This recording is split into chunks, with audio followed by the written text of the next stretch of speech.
Hari ini Pak Su nak kongsi cara bagaimana kita nak mengatasi pemikiran membesar-besarkan masalah kecil. Mungkin kita terperangkap dalam cara berfikir begitu.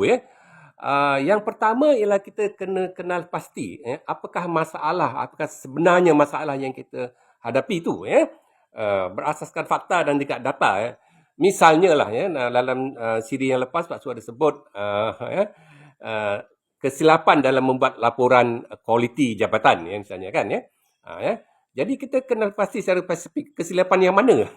Misalnya kalau kita buat laporan tu 30 muka surat kan kita tengok muka surat 23 perenggan yang kedua iaitu kesilapan pengiraan peratus aduan pelanggan mengikut tahun. Itu je yang silap, kiraan peratus aduan pelanggan mengikut tahun Pertama kita kenal pasti. Yang kedua, kita akui tahap kesilapan yang kita buat tu. Dulu kan Pak Su ada bagi contoh silap tu sebesar busut tapi dia andaikan sebesar bukit kan. Kita tentukan tahap dia. Jadi kalaulah kita dah buat satu laporan yang betul untuk 29 muka surat, ada satu je muka surat kan, itu kecil lah kan.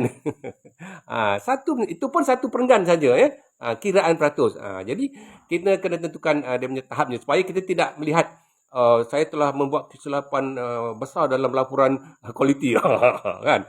Sebenarnya kita hanya membuat satu kesilapan kecil iaitu pada muka surat 23 peratus tadi, peratus kiraan. Okay. Yang ketiga, kita ketepikan andaian-andaian negatif. Biasanya andaian-andaian negatif bersifat perasaan ataupun emosi. Semacam yang Pak Su bagi contoh hari itu. Dia kata takut nanti bos marah. Itu andaian.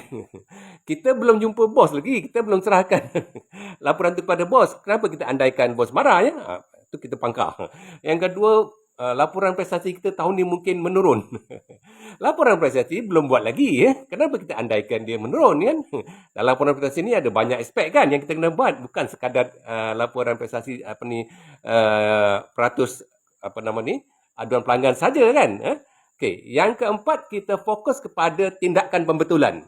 Itu lebih baik kalau kita tak ada kemahiran, kita tanyalah kawan kita yang mahir tentang pengiraan buat graf dan sebagainya jadi kalau kita ambil 4 langkah ini, insya-Allah ia boleh mengurangkan kesan emosi terhadap pemikiran membesar-besarkan masalah kecil tadi. Jumpa lagi. Terima kasih.